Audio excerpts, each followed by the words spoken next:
दोस्तों नमस्कार, मैं अरविंद दुबे अपने इस वीडियो में आप सबका बहुत बहुत स्वागत करता हूं। आज हम उस मुद्दे पे चर्चा करेंगे जिसे सुनते हम सब हैं पर उसके बारे में स्टडी नहीं करते। दोस्तों मैं बात कर रहा हूं जीवन के उस अमृत की जिसे आयुर्वेद कहते हैं। यह एक ऐसा विषय है जो आज के इस आधुनिक युग में बहुत दबाया गया है, लेकिन एक बार फिर से बहुत से लोगों के सहयोग और प्रयत्न से इसका प्रचार, विचार और इस्तेमाल फिर प्रचलन में आ रहा है। दोस्तों भगवान ने हमको सबसे डेवलप्ड क्रिएचर बनाया है, तो हमारी सबसे बड़ी जिम्मेदारी बनती है सभी का ख्याल रखने की।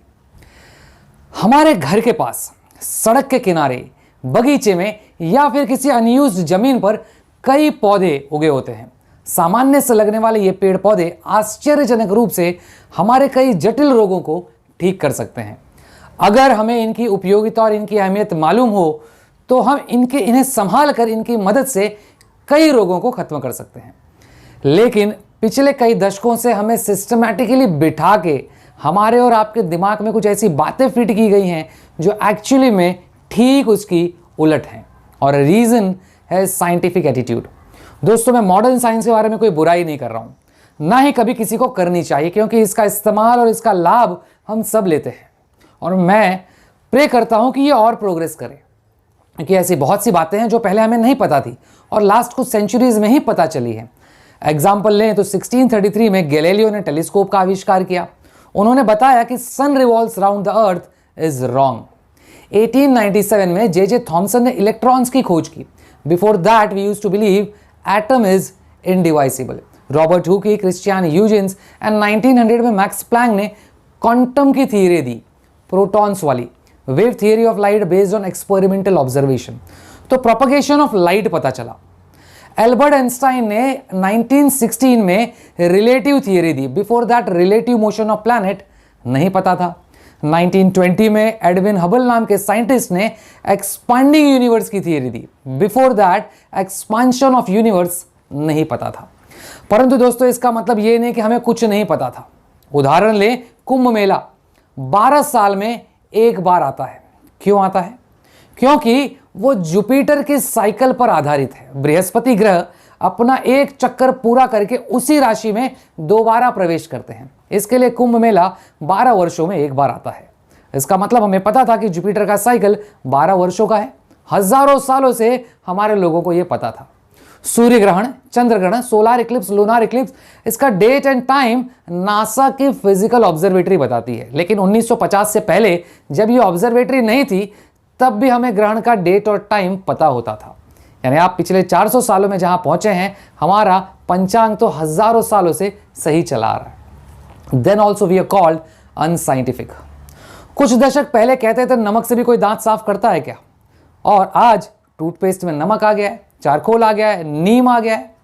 फार्मिंग में गोबर के इस्तेमाल पर मजाक उड़ाया जाता था। बोलते थे मैकेनाइज्ड फार्मिंग करो, केमिकल फर्टिलाइजर्स यूज करो, इंसान चांद पे पहुंच गया, तुम क्या कर रहे हो? और आज ऑर्गेनिक फार्मिंग कर रहे हैं और उसका उत्पाद भी महंगा बिकता है। कुछ डेकेड पहले कहते थे ये जड़ी बूटी पत्ते खा के कोई इलाज होता है क्या? अरे नीम हकीम खतरा है जान, खाना है तो नई मेडिसिन खाओ। लोग खाने भी लगे, फिर कुछ के तो साइड इफेक्ट भी स्टार्ट हो गए, और अब कहते हैं नहीं भाई, केमिकल नहीं, हर्बल मेडिसिन यूज करो। दोस्तों कुछ दशक पहले जब कहा जाता था कि पेड़ों की रक्षा करो, फूल पत्ती जंगल पहाड़ को संभालो, तो कहा गया this is a reminiscence of primitive tribal civilisation. और अब कोपेनहेगन में, पेरिस में सभाएं हो रही हैं यह बताने के लिए कि नेचर फ्रेंडली डेवलपमेंट करो। Now everything is changing. दोस्तों एलोपैथी, होम्योपैथी, आयुर्वेद, यूनानी, ये सभी मिराक्युलस, चमत्कार पूर्ण होते हैं। बट आयुर्वेद भारतीय आयुर्विज्ञान है। आयुर्विज्ञान साइंस की वह शाखा है जिसका संबंध मानव शरीर को निरोग रखने, रोग हो जाने पर रोग से मुक्त करने और उसका शमन करने तथा आयु बढ़ाने से है। आयुर्वेद विश्व में अवेलेबल वह साहित्य है जिसके स्टडी के बाद हम अपने ही जीवन शैली का विश्लेषण कर सकते हैं। ब्रह्मा जी ने आयुर्वेद को 8 भागों में बांटकर प्रत्येक भाग का नाम तंत्र रखा है। शाल्य तंत्र, शालक्य तंत्र, काय चिकित्सा तंत्र, भूत विद्या तंत्र, कौमार भृत्य तंत्र, अगर तंत्र, रसायन तंत्र और वाजीकरण तंत्र। शास्त्रों में एक श्लोक है दोस्तों, प्रयोजनम चास्य स्वास्थ्य स्वास्थ्य रक्षणम आतुरस्य विकार प्रशमनम च। इसका अर्थ है आयुर्वेद के दो उद्देश्य हैं, स्वस्थ व्यक्तियों के स्वास्थ्य की रक्षा करना, रोगी व्यक्तियों के विकारों को दूर कर उन्हें ठीक करना। आयुर्वेदीय चिकित्सा बहुत ही सिस्टमैटिक है। आयुर्वेदिक ट्रीटमेंट के बाद व्यक्ति की शारीरिक और मानसिक स्थिति दोनों में सुधार होता है। आयुर्वेदिक ट्रीटमेंट का खर्चा रीजनेबल है क्योंकि आयुर्वेदिक चिकित्सा में ज्यादा करके सरलता से उपलब्ध जड़ी बूटी और मसाले काम में लाए जाते हैं। आयुर्वेद के आचार्यों ने शरीर, इंद्रिय, मन तथा आत्मा के संयोग को आयु कहा है। वेद शब्द का मतलब है knowledge of science of life. मैं आप सबसे अनुरोध करूंगा कि आयुर्वेद के नॉलेज को लें और आयुर्वेदिक साइंस ऑफ लाइफ की शुरुआत करें। दोस्तों, बहुत से वैद्य, हकीम, कंपनीज और बहुत सारे लोग आज आयुर्वेदिक प्रोडक्ट्स का प्रमोशन कर रहे हैं। इसके इस्तेमाल से मैक्सिमम लोग फायदा भी ले रहे हैं, उन्हें बेटर भी फील हो रहा है। नवंबर 2018 में इकोनॉमिक टाइम्स ने बताया, as per PwC report around 77% Indian household uses ayurvedic product. But India जो आयुर्वेद का जन्मदाता है, उसका वर्ल्ड में मार्केट शेयर बहुत कम है।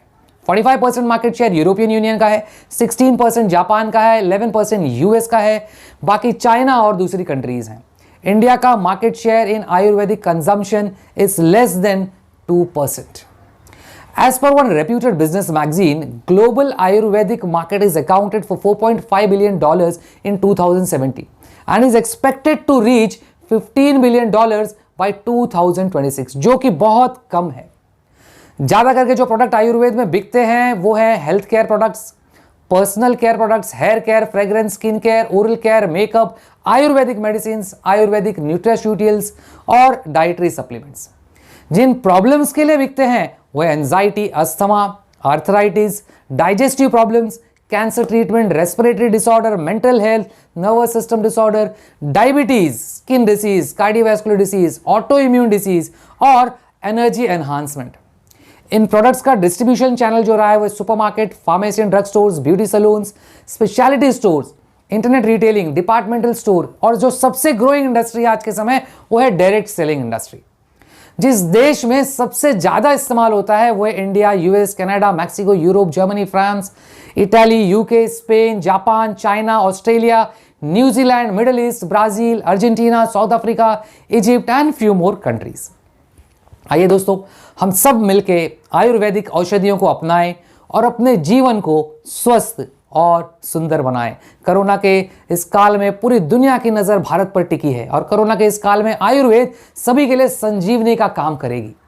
आप सबको स्वस्थ जीवन की शुभकामना के साथ इस वीडियो को देखने और सुनने के लिए मैं बहुत बहुत धन्यवाद देता हूं। दोस्तों, वीडियो आपको अच्छी और काम की लगे तो इसे लाइक और सब्सक्राइब जरूर करें और ये वीडियो किसी और के भी काम आ सके ऐसा आपको फील हो तो इसे शेयर जरूर करें। दोस्तों, स्वस्थ रहें, मस्त रहें, व्यस्त रहें। Thank you very much. जय भारत, जय जय भारत।